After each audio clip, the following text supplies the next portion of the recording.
A struggling student gave up her seat for an old lady, unaware her grandson was a millionaire who'd fall for her kindness. The bus screeched to a halt, tires skidding on the rain-slicked pavement as passengers jostled forward. The air inside was thick with damp coats, impatience, and the sour scent of a long day. Every seat was filled, and the aisle was packed shoulder to shoulder with people clinging to poles and overhead rails. It was rush hour in the city, a time when compassion thinned and everyone just wanted to get home. Elena adjusted the heavy backpack on her shoulders, the canvas soaked through in patches.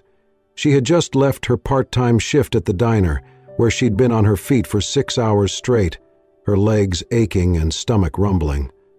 Her classes that morning hadn't helped either.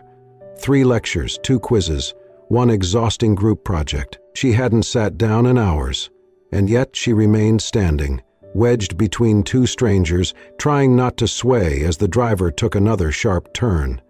At the next stop, the doors wheezed open and a gust of cold air swept in, bringing with it a small, hunched figure. An elderly woman stepped aboard, gripping a cane with one hand and the rail with the other. Her coat looked far too thin for the weather, and her knit hat sat askew atop white, trembling hair. No one moved. The woman stood in the middle of the bus, her eyes scanning the rows of seats with faint hope.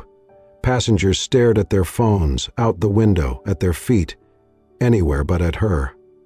Even those in the priority seating section avoided her gaze. Then a voice rang out, loud, sharp, and unmistakably mocking. "Grandma, these days everyone takes care of themselves first. Don't you see?"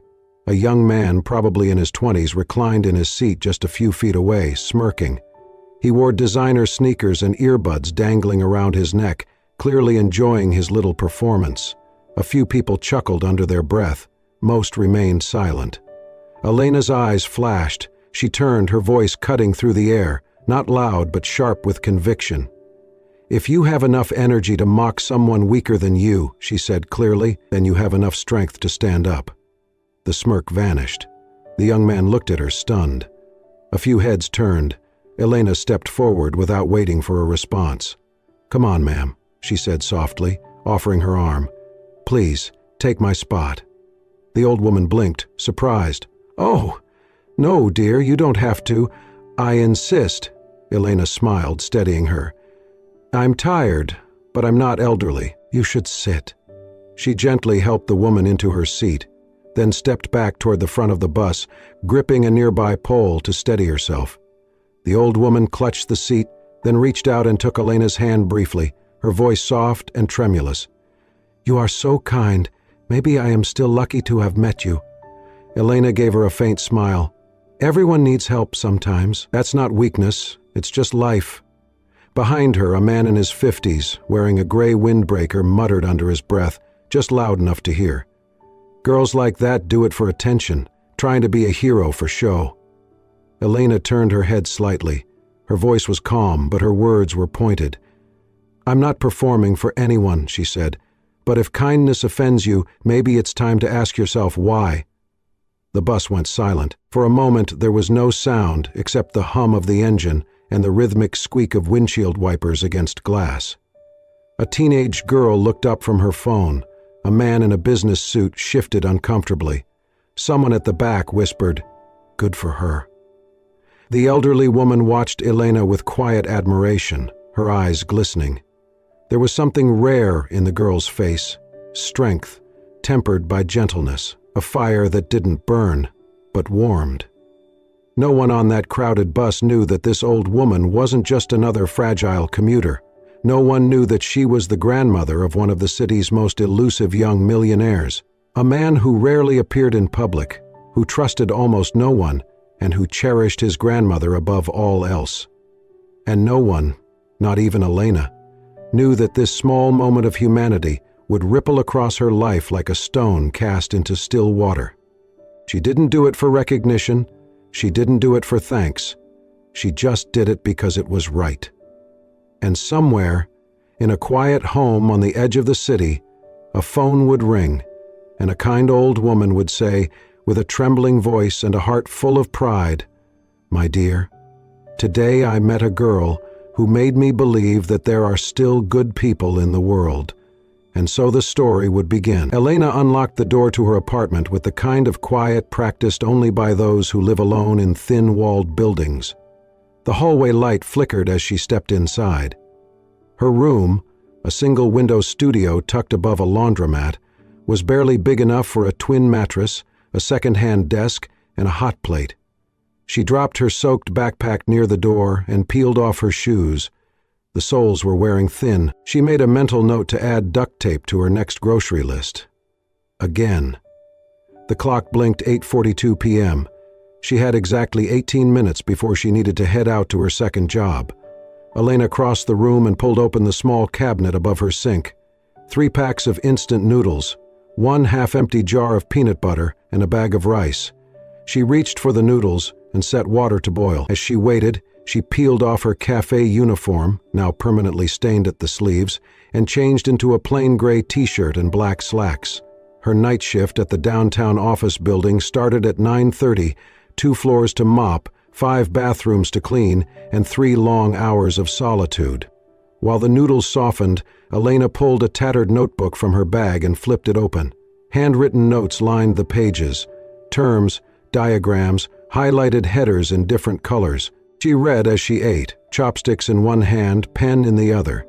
The pages smelled faintly of coffee and floor cleaner. It had been like this for 3 years. She was a third-year nursing student. The dream had always been there, ever since she sat beside her mother's hospital bed, clutching her hand through long nights of fever and fatigue. Her mother, smiling even when her body was failing, always said, "You'd make a good nurse, sweetie. You've got gentle hands." Her mother died before Elena turned 15. Her father left 2 months later. Elena had raised her younger sister ever since. It hadn't been a question, it was just something she had to do. She worked every spare hour she could find, waiting tables in the afternoons, scrubbing floors and emptying trash bins at night. Every paycheck was divided with precision: rent, tuition, books, and the most important part, money wired home for her sister's school fees, shoes, and meals.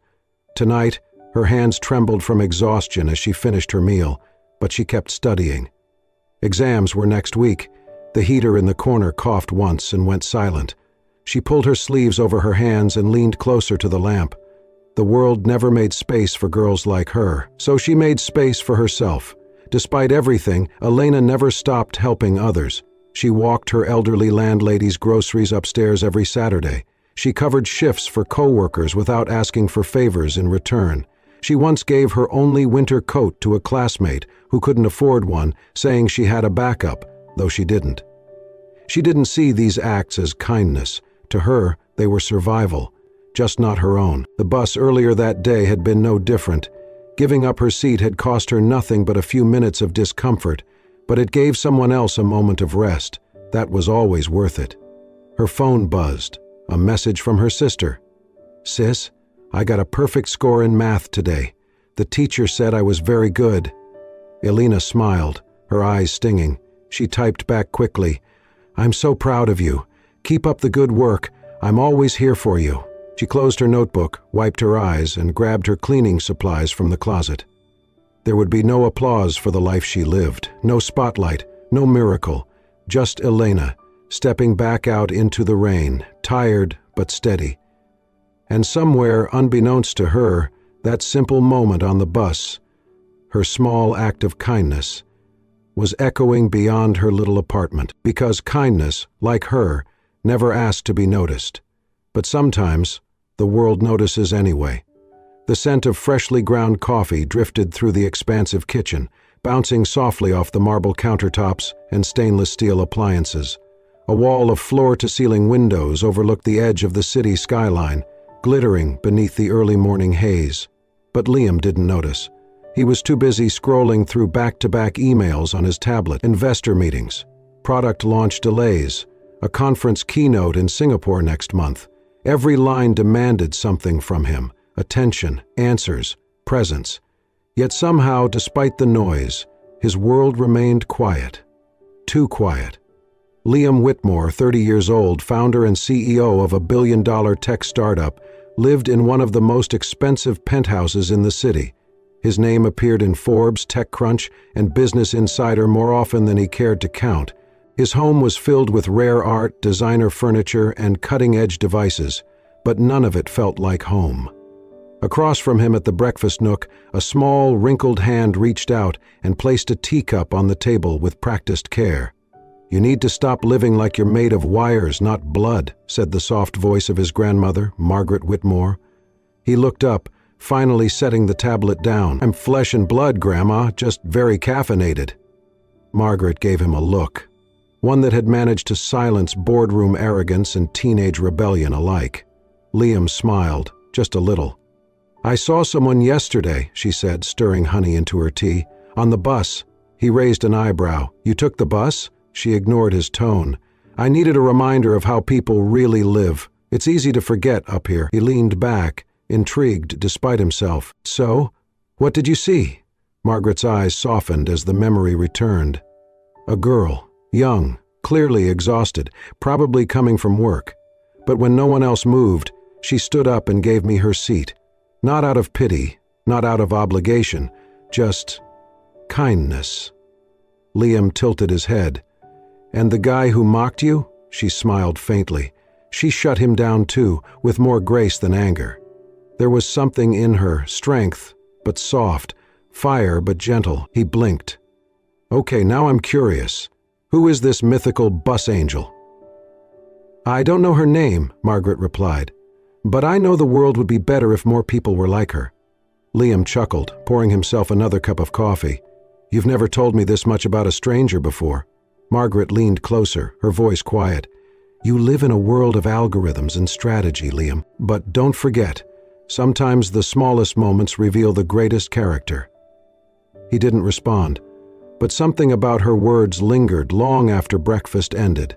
2 days later, Liam found himself at his old university, invited to speak at a leadership seminar. He walked across the campus he had once hurried through as a broke student, now wearing a tailored suit and a badge that read Keynote Speaker. It was supposed to be a quick event. In and out, smile, shake hands, offer inspiration, move on. Liam wasn't expecting to see her. He had just finished his seminar when he spotted a girl across the campus quad, kneeling to tie a younger student's shoe that had come undone. Something about her stopped him. Her gentle posture, the loose dark waves of her hair pulled into a tired bun, the quiet confidence in her movements. Then he remembered his grandmother's words from weeks ago. "It was near your old university." She had the kindest eyes I've ever seen, like they'd seen pain, but chose softness anyway. Her hair was dark and messy, but beautiful in a natural, unbothered way. His heart thudded. The bus route, the time of day, the way the girl smiled at a stranger, everything aligned. He didn't need a name. He didn't need proof. As he watched her help someone without hesitation, he knew.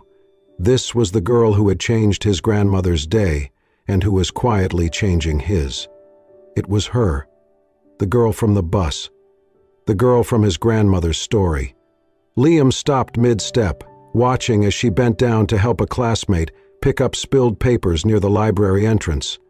No hesitation, just kindness, effortless and sincere. In that moment, Liam realized his grandmother hadn't exaggerated a word. There was something about this girl, this stranger, who moved through the world like it still mattered.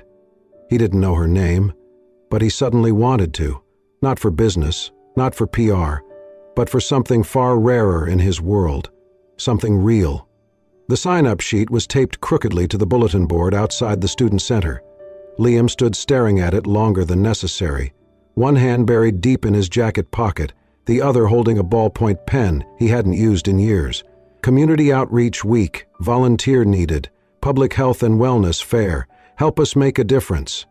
It was the perfect entry point. He scribbled a name that wasn't quite his, Will Monroe, and added his number. He hadn't used a fake name since middle school prank calls. But this wasn't about deception, not really. He just wanted to know her without the weight of who he was. And so the next morning, he arrived at the campus gymnasium wearing jeans, a plain hoodie, and the most unassuming pair of sneakers he owned. "Hi," said a soft voice behind him. "You're new?" He turned. Alina stood holding a clipboard, hair pulled back, sleeves rolled up. Even in simple clothes, there was something about her. Open, steady, real. "I'm Will," he said quickly, hoping his voice didn't betray anything more. "First time volunteering?" She smiled, nodding. "Welcome. I'm Elena." He knew that already, of course. He'd heard someone call her name 2 days ago outside the library and had filed it away like a secret treasure. But hearing it from her lips felt different. They spent the next few hours sorting pamphlets, setting up first aid stations, and organizing free wellness kits. Liam tried to keep up, but Elena moved with effortless rhythm. Efficient, focused, kind to everyone. "You're doing great," she said once, watching him fumble with a box of face masks. "You ever worked one of these before?" He laughed, scratching the back of his neck. "Nope, but I'm good at pretending." Alina chuckled, and the sound struck him, light and genuine, like something unfiltered. "You don't have to pretend with me," she said. "We're all just doing our best." That sentence stayed with him. They ended up partnering for the vision screening booth, where Elena taught him how to guide patients through a simple eye chart. "Hold this." She handed him a clipboard. He took it, trying to hide the way his fingers brushed hers. "You're kind of clumsy," she teased, her tone light. "And you're kind of bossy," he countered. Their eyes met. They both smiled. It became a rhythm. Every afternoon, Liam showing up with sleeves rolled and fake name ready, Elena greeting him with a nod and an extra task. They handed out flyers, helped elderly visitors through forms, even organized a raffle for free flu shots. Each day, Liam learned something new. Elena didn't drink coffee after 5 p.m. She loved old movies and collected quotes from classic books in the back of her note. She was terrible at remembering where she put her pen, but never forgot a name or a face.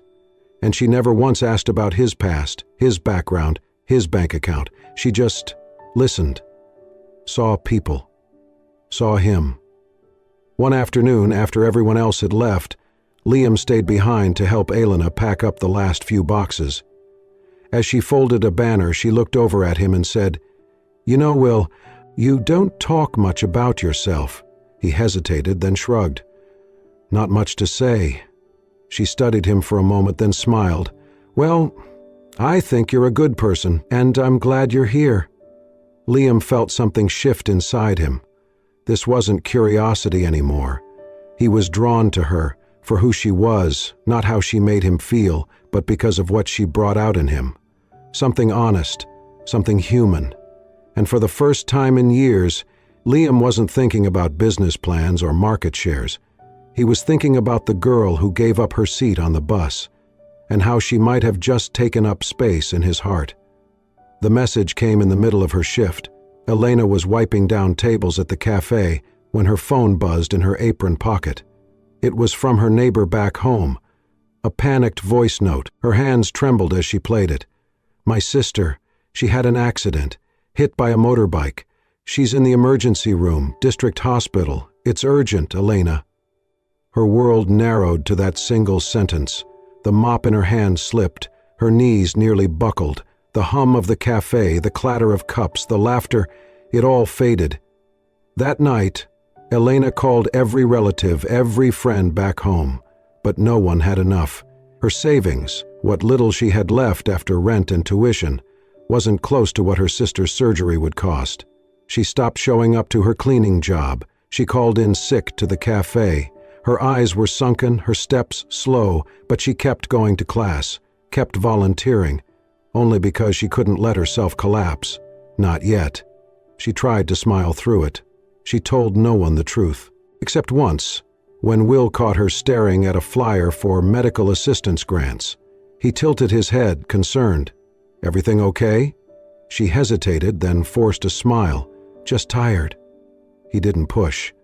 But something in her voice tugged at something deep inside him. That night, Liam made a call. He didn't tell his assistant why. He didn't need to. The next morning, a discreet email landed in the university's scholarship department inbox. Anonymous emergency grant. Transfer $5,000 to student ID 2000. 194.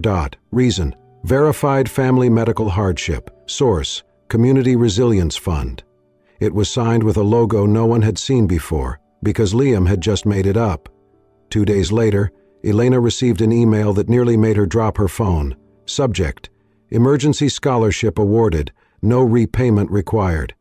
She read it once, then again, then sat down on the edge of her bed and cried into her pillow for what felt like hours. No one knew. No one was supposed to know. But someone out there, had seen her, had helped her, not with conditions or expectations, but with quiet compassion. At the next volunteer session, Elena arrived early, her eyes still puffy but her steps lighter. Will was there unpacking boxes of brochures. He looked up and smiled softly. "Hey," he said, "you okay?" This time, she didn't fake it. She walked up to him and said, voice trembling, "I just want to say thank you. I don't know who did it, but someone helped me, helped my sister, and I'll never forget it." Liam looked at her for a long moment. He wanted so badly to tell her, "It was me. I couldn't bear to see you break." But he said only, "Some people give what they can. Some people give what they are." She blinked, stunned by the gentleness in his voice. "That sounds like a quote." "Maybe," he said, "or maybe I just made it up." Liam watched her walk away to greet a patient, his heart heavy and full all at once. This wasn't admiration anymore. This wasn't interest or even curiosity. This was love, the kind that made you want to shield someone from the world's sharp edges, even if they never knew it was you holding the shield. But Liam still couldn't bring himself to tell her who he really was. Not yet. Not when her trust meant more than anything his name could buy. It started with a headline. Elena was skimming articles during her break in the campus library when one particular photo made her stop cold. Her thumb hovered above the screen, heart suddenly in her throat. Liam Whitmore, tech prodigy, young billionaire, and the city's most reclusive CEO. She blinked. The face in the article. It was him. Her Will, the same Will who fumbled boxes at the wellness fair, who stuttered when handing out hand sanitizer, who listened to her talk about her sister and late-night shifts without ever judging. Only he hadn't been Will at all. He had been lying to her from the start. The article went on. About his fortune, his startup, his estate near the city, his rare public appearances. There were photos, polished, powerful, and in every one Liam looked like a stranger. Sharp suit, cold eyes, the kind of man who didn't ride buses, the kind of man who didn't need to pretend. Elena's hands began to shake. She thought of the little things. The way he never gave details, how he always listened but rarely shared, the mysterious scholarship, the gentle compliments, that keychain. Tiny, simple, a heart-shaped trinket he'd once shyly handed her during a cleanup shift, saying, "It reminded me of you, quiet but strong." Now it felt like a prop. That night she placed the keychain on his empty chair at the volunteer desk and walked away. She ignored his texts. She skipped every outreach shift. She needed air, distance, time. But the hurt didn't fade. It deepened. Why would someone like him lie? Why approach her under a fake name? Was it all just some game? A way to amuse himself with the struggling student who didn't know any better? She didn't cry, not because it didn't hurt, but because the tears would have meant she'd believed in something real. 2 days later, Elena sat alone at the back of the campus library, surrounded by nursing books she wasn't reading. Her fingers traced the corner of a page, but her mind wandered, until she felt a presence beside her. "I'm sorry," said a voice she hadn't heard in days. She looked up. Liam stood there, no longer Will, no longer fumbling, awkward, hidden, just Liam, wealthy, composed, honest, and nervous. "I didn't come here to make excuses," he said softly. "Just to tell the truth." She didn't answer. She couldn't trust her voice. "I first heard about you from my grandmother. She wouldn't stop talking about the girl on the bus," he said, smiling faintly. "And I wanted to meet you, not as me, because people treat me differently when they know who I am." Elena folded her arms, holding herself steady. "So you lied." "I didn't mean to. I liked being someone you could meet without expectations." She shook her head, bitterness cutting through. "You think it's romantic? Pretending to be someone else? Making me feel like I could trust you while you watched from behind a mask? No, he said, voice firmer now. I think it was cowardly, and I regret it. But everything I said to you, every moment, every word, was real. He sat down, careful not to crowd her.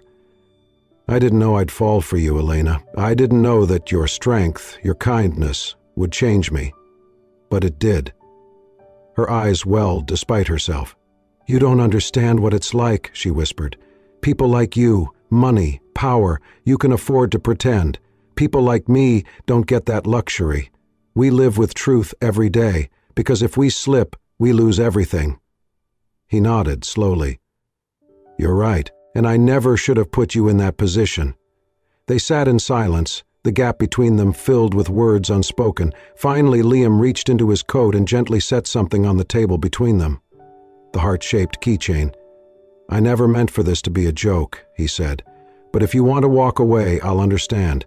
Just know that I never cared about how much you had, only who you were.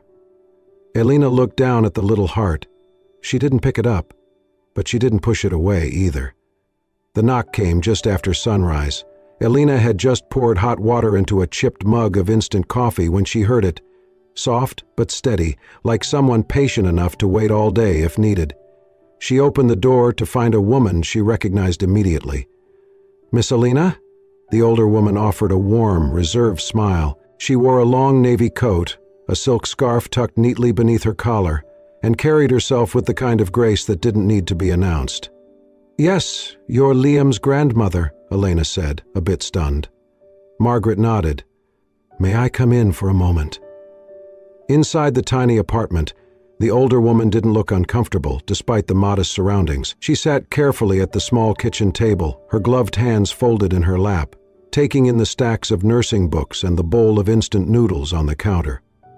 I'm not here to speak for Liam, she said gently, but I am here because of him. Elena stayed silent, unsure what to expect. Margaret's eyes softened, her voice lowering like she was sharing something sacred. My grandson has always been brilliant, but after his parents passed and the business grew faster than any of us could follow, he became guarded, distrustful. He's been burned by people who only saw his money.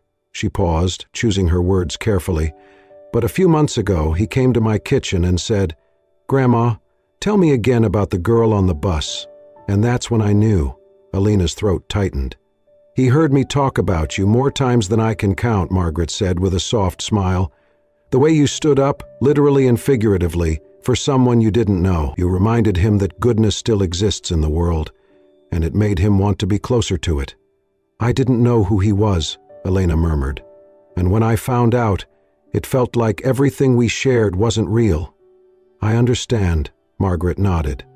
And I won't defend the fact that he hid his name, but I will say this, he never once hid his heart. Elena blinked, her eyes stinging. Margaret reached into her purse and pulled out a small envelope. Inside was a faded photo. It had been printed from a bus security camera.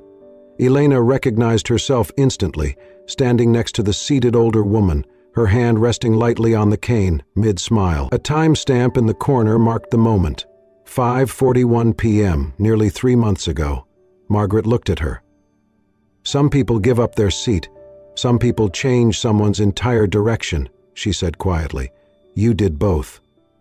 They sat in silence for a moment, the weight of it all resting gently between them. Margaret finally rose, her movements graceful. He's waiting, you know. Same park, same bench. Elena clutched the photo after she left, staring at it long after the door clicked shut. Her chest was full of memories, of confusion, of something deeper than anger. She hadn't just been hurt because of the lie. She'd been hurt because she had started to care, because she had let herself imagine more. And now, maybe there was still more waiting for her. She picked up her phone, heart pounding, and typed, If there's still a seat next to you, I'd like to sit. The park was nearly empty when she arrived. Winter was giving way to spring, and the air smelled of new grass and quiet promises. Elena spotted him immediately, sitting on the same bench where they had once shared peanut butter granola bars and laughed over clumsy hand sanitizer spills. Liam stood as she approached. He looked different. Same person, same eyes. But the nervousness was gone. He looked like someone who had stopped pretending. "Elena," he said quietly. She gave him a half smile. "Hey." He started to speak, but she held up a hand, reached into her coat pocket, and pulled out something small, the keychain. "I didn't know what it meant when you gave it to me," she said, placing it in his open palm, "but I do now, and I think it still belongs with you." He stared at it for a second, then looked up. "Elena, I never meant to." "I know," she said. "That's the thing. I believe you now." She paused, then added, voice gentler, "But next time, tell me who you are from the beginning." "I will," he promised. "Always." They sat side by side on the bench, their shoulders brushing. Liam looked at her, his voice low but steady. "I don't want perfect, I want honest. And I want you." Elena met his gaze, her heart steady for the first time in weeks. "You have me," she said. "Just, maybe no more fake names, okay?" He laughed, relief and joy washing over his face, and when she reached for his hand this time, he didn't flinch. Because now they were holding something real. The afternoon sun cast a soft, golden glow across the garden courtyard of Rose Hill Retirement Center. Wisteria vines curled around wooden trellises. Folding chairs lined the cobblestone path, each one occupied by a silver-haired guest in their Sunday best, their faces lit with childlike wonder. It was not the kind of place most people imagine for a wedding, but for Elena and Liam, it was perfect. This was where Elena had volunteered during her first year of nursing school. She had read bedtime stories to residents who had long outlived their children. She had painted fingernails, danced slowly in wheelchairs to Frank Sinatra, and held trembling hands during long, lonely afternoons. And now she had brought love back here, not only her own, but enough to fill the room. "Is this really happening?" she whispered to Liam, clutching his arm just outside the small stone archway. He looked down at her, smiling softly. "It's happening, and you've never looked more beautiful." She wore a simple ivory dress, no lace, no train, no extravagance. Her hair was curled loosely, pinned with a single white rose. Liam wore a dark blue suit with a boutonniere that matched. No one in the press knew. There were no influencers, no luxury photographers, no brands desperate for a feature, just love, and a quiet kind of magic that didn't need to be broadcast to be real. Margaret sat in the front row, dabbing her eyes with a lace handkerchief, her cane resting against her knee. Around her sat more than 24 residents, Elena's old friends, Mr. Han with his harmonica in his breast pocket, Miss Lillian beaming in her flower hat, and sweet old Thomas, who insisted on walking her down the aisle like a proper lady deserves. When the music started, gentle piano chords played by one of the staff, Elena walked slowly down the path, hand on Thomas's arm, her eyes locked on Liam's. And when she reached him, and he took her hand, the world seemed to exhale. The ceremony was short. No long readings, no rehearsed speeches, just two people standing in front of those who mattered most, exchanging truths from the deepest part of themselves. Liam took her hands, his voice steady but full of emotion. "I spent a long time thinking that trust had to be earned through fear, and that love was just a transaction with better packaging," he began. A soft murmur of agreement came from some of the older men in the crowd. "But then I met you, and you gave everything, your seat, your time, your heart, without ever expecting anything back. You taught me something I never learned in boardrooms or headlines." He paused, his eyes misty. "Thank you for showing me that kindness is the most valuable thing we ever own." There was a long moment of silence before the clapping began. Slow, reverent, building until even the nurses behind the crowd were wiping their eyes. Then it was Elena's turn. Her voice shook at first, but her grip on his hands stayed firm. "I never thought I'd be standing here," she whispered. "I used to think love belonged to people with more money, more stability, more time. I didn't think there was room for someone like me." She looked around at the audience, at all the wrinkled smiles and teary eyes. "But then I stood up, just once, for someone I didn't know, and that simple choice changed everything. She looked back at Liam. I didn't know a seat could lead to a heart, or that one small act would become the beginning of my forever. The audience erupted into quiet sobs and wide smiles as Elena and Liam leaned forward and sealed their vows with a kiss, gentle, sure, and real. Then came the music. Soft jazz filled the garden as Liam offered his hand. "May I have this dance, Mrs. Whitmore?" "You better," she teased. "I practiced." Their first dance wasn't perfect. There were stumbles, little laughs, a few too many spins, but no one cared. The silver-hazed audience clapped and cheered with the glee of children, some swaying in their seats, others wiping away tears. Margaret leaned over to a nurse and whispered, "See? I told him she was special." A handmade sign hung just outside the archway where they'd exchanged vows. It was small, painted on wood with slightly uneven letters, but everyone stopped to read it as they left. Sometimes, the smallest act of kindness opens the door to the greatest kind of love. And as the sun dipped behind the horizon, casting the world in soft light and long shadows, Liam and Elena stood together in a garden full of stories, both old and new. A girl who once gave up her seat, a boy who had everything but heart, and a love that asked for nothing but gave them everything. Sometimes, all it takes is one small act, one seat given, one moment of kindness, and from that a story begins, not of fame or fortune, but of two hearts brave enough to love without asking for anything in return.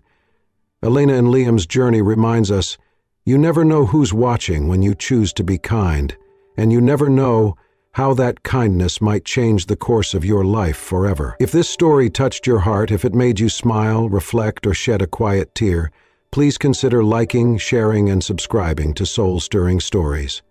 Here, we tell tales that warm the soul, celebrate compassion, and remind you of the beauty in ordinary moments.